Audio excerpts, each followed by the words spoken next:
अस्सलाम वालेकुम जी class. Next topic जो है हमारा वो है significance of secondary growth. Growth जो है वो प्लांट्स की किस फॉर्म में होती है कि प्लांट्स के जो स्टेम्स हैं वो मुख्तलिफ डायरेक्शंस में, मल्टी डायरेक्शंस में ग्रो करते हैं, रूट्स ग्रो करते हैं और उसी को हम उसकी मूवमेंट भी कंसिडर करते हैं। और प्लांट जो है वो एक छोटे से सीड से वो फिर ऊपर एक टॉल प्लांट में कन्वर्ट हो जाता है, that is growth. Growth basically दो तरह की होती है, पहली होती है प्राइमरी ग्रोथ और दूसरी होती है सेकेंडरी ग्रोथ। ठीक है, प्राइमरी ग्रोथ जो है ये हम उस ग्रोथ को कहते हैं, increase in the length of the plant is called as primary growth. जितना प्लांट की लेंथ इंक्रीज करेगी वो उसकी प्राइमरी ग्रोथ कहलाती है। सेकेंडरी ग्रोथ क्या चीज़ होती है? इंक्रीज इन द ग्रेथ यानी width of the plant due to the vascular cambium, ये सेकेंडरी ग्रोथ है। प्राइमरी ग्रोथ तो जाहिर है डिवाइडिंग टिश्यूज़, मेरिस्टेमेटिक टिश्यूज़ की वजह से होती है कि वो प्लांट जो है अपना साइज़ इंक्रीज़ करता है, लंबा होता चला जाता है। मगर सेकेंडरी ग्रोथ जो होती है ये इंक्रीज इन द ग्रेथ होती है due to the vascular cambium and कॉक कैम्बियम। सेकेंडरी ग्रोथ दो चीज़ों के ऊपर डिपेंडेंट होती है, पहली चीज़ होती है वेस्कुलर कैम्बियम और दूसरी चीज़ होती है कॉर्क कैम्बियम। अब हम पहले डिस्कस करेंगे वेस्कुलर कैम्बियम के बारे में। ना पहले तो मैं आपको बुक से भी डेफिनेशन जो है वो दिखाना चाह रही हूँ, so that you can relate to the book also very easily. An increase in the plant growth due to the activity of the vascular cambium is called as secondary growth। और secondary growth जो है it occurs due to the cell division in vascular cambium and cork cambium। ठीक हो गई बात।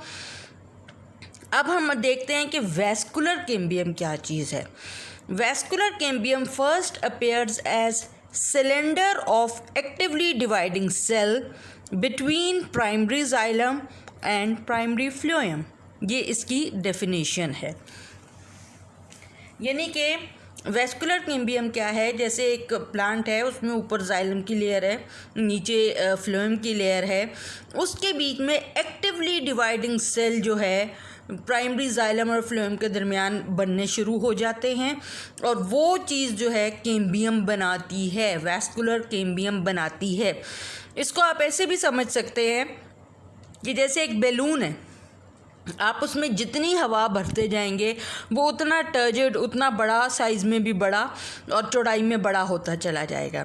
या जैसे एक पिलो कवर है, उसमें आप जितनी रुई जो है कॉटन ऐड करते जाएंगे वो उतना सख्त होता जाएगा और विड्थ में बढ़ता चला जाएगा। उसकी लेंथ तो ज़ाहिर है नहीं बढ़ेगी ना, मगर वो चौड़ाई में बढ़ता चला जाएगा।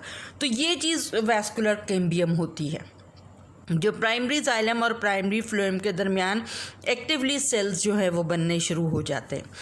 अब क्या होता है आगे, जो inner side of vascular cambium, VC means vascular cambium जो होती है वहाँ पे सेकेंडरी जाइलम बनती है, जो आउटर साइड होती है वहाँ पे सेकेंडरी फ्लोएम बनती है। यानी प्राइमरी जाइलम और फ्लोएम के दरमियान ये जो डिवाइडिंग सेल्स आए थे, इन्होंने उनके अंदर वाली साइड पे जो लेयर बनाई वो सेकेंडरी जाइलम बनी और आउटर साइड पे जो लेयर बनी वो सेकेंडरी फ्लोएम बनी। और इन दोनों का, सेकेंडरी जाइलम और सेकेंडरी फ्लोएम का काम क्या होता है कि ये इंक्रीज प्लांट्स विड्थ। ठीक है, और ये दोनों जो रिंग्स बनती हैं, अब जैसे इसको आप बहुत आसानी से समझ सकते हैं कि आप ये सपोज कीजिए कि आपके पास ये जो है प्लांट में आपकी प्राइमरी जाइलम था, ये आपका प्राइमरी फ्लोएम था, यहाँ पे बीच में जो है अब ये एक्टिवली ग्रोइंग सेल्स जो हैं वो बनना शुरू हो गए। इन सेल्स ने यहाँ पे मिलके सेकेंडरी जाइलम बना दिया और यहाँ पे इन्होंने मिलके सेकेंडरी फ्लोएम बना दिया। ठीक है, अब इसकी वजह से क्या हुआ है कि ये चौड़ाई में बढ़ना शुरू हो जाएगा, ये इसे बाहर को पुश करेगा प्राइमरी जाइलम और फ्लोएम को, और ये चौड़ाई में बढ़ता चला जाएगा। ये जब लेयर्स जब बनती हैं प्लांट के अंदर तो इन्हें हम प्लांट्स की जो है वो एज रिंग्स कहते हैं। ठीक है, ये सेकेंडरी जाइलम और फ्लोएम जो है ये एज रिंग्स की फॉर्म में बनती हैं। और आप जो है किसी भी प्लांट के ट्रंक को, तने को जब काटते हैं उसके अंदर जितने सर्कल्स बने होंगे वो उसकी एज होगी, क्योंकि एक एज रिंग जो होती है प्लांट में 1 साल में बनती है। आपने किसी प्लांट के जो है वो उसके तने को काटा, आपने देखा उसमें 5 रिंग्स बनी हुई हैं।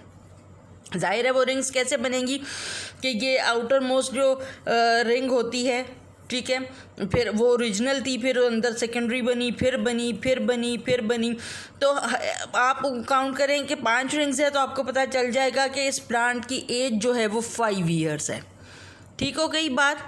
अब ये जो एज रिंग्स होती हैं इसमें भी 2 तरह की वुड पाई जाती है, एक होती है सैपवुड, एक होती है हार्टवुड।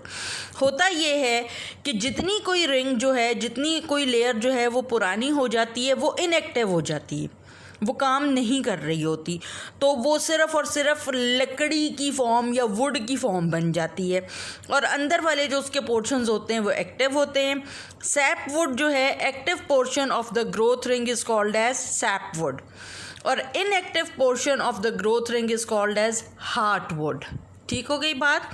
सैपवुड जो है वो उसका एक्टिव पोर्शन होगा और उसका जो दूसरा पोर्शन है वो इनएक्टिव पोर्शन हार्टवुड कहलाएगा। इनएक्टिव पोर्शन या हार्टवुड का काम क्या होता है कि ये स्टोर करता है केमिकल्स को, जैसे रेजिन्स, ऑयल, गम्स वगैरह चीज़ें जो होती हैं। ये ज़ाहिर है अब फंक्शन तो नहीं कर रहा, ना ये फूड को फ़्लो कर रहा है, ना ये वाटर को फ़्लो कर रहा है, तो ये सिर्फ स्टोरेज का काम करेगा। यहाँ तक आपको क्लियर हो गया।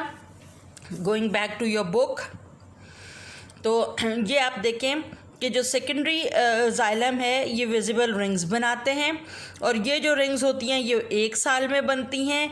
Account of a ring is the at the base of the trunk indicates the age of the tree at the time it was cut. फिर उसके बाद जो है ये वाली जो रिंग्स होती हैं इसमें इनएक्टिव पोर्शन जो है वो हार्डवुड बन जाता है, और दूसरा जो होता है वो सैपवुड बन जाता है। हार्डवुड जो है उसका काम क्या है, सपोर्ट प्रोवाइड करना, उसके अलावा रेजिन्स, ऑयल, गम्स और मुख्तलिफ केमिकल्स को अपने अंदर स्टोर करना। ठीक हो गई बात। अब उसके बाद हम पढ़ रहे थे वेस्कुलर कैम्बियम, कि वेस्कुलर कैम्बियम क्या चीज़ है। वेस्कुलर कैम्बियम का पहला काम तो ये है कि वो जो है ये सेकेंडरी जाइलम और फ्लोएम बनाए। तीसरी चीज़ जो वेस्कुलर कैम्बियम बनाता है उसे हम कहते हैं कैलस। कैलस क्या होता है, कैलस की अगर आप अपनी बुक से डेफिनेशन देखेंगे तो आपको समझ आ जाएगी जी। आई होप कि आपको क्लियर नज़र आ रहा है। Another important function of the cambium is to form callus or the wood tissue on or over the wound. Soft parenchymatous tissues are rapidly formed and below the damaged area of the stem and the roots. Callus unites the branches during the budding and grafting. Callus जो है इसका काम क्या है कि जब भी किसी प्लांट को कोई वूंड लग जाए, कोई कट लग जाए, तो वहाँ इसका जो हीलिंग पोर्शन होता है ना, जिस तरह हमारे ब्लड को जो है वो क्लॉट करने के लिए मौजूद होती हैं प्रोटीन्स, इसका जो हीलिंग पोर्शन होता है वो कैम्बियम का वो कैलस कहलाता है। वो किस तरह हील करता है कि सॉफ्ट पेरेन्काइमेटस सेल्स जो हैं वो वहाँ पे आके इकट्ठे हो जाते हैं और उस वूंड के एरिया को कवर कर लेते हैं। दूसरा काम कैलस का, एक तो कैलस का काम हीलिंग है, दूसरा है कि ग्राफ्टिंग और बडिंग जब आप करते हैं, जब आप एक पौधे को एक जगह से काट कर दूसरी जगह पे लगाते हैं तो जाहिर है उसके जो रूट्स वगैरह बनने हैं, उसने आगे जो ग्रो करना है वो ये कैलस वाले पोर्शन से उसकी ग्रोथ कंप्लीट होती है।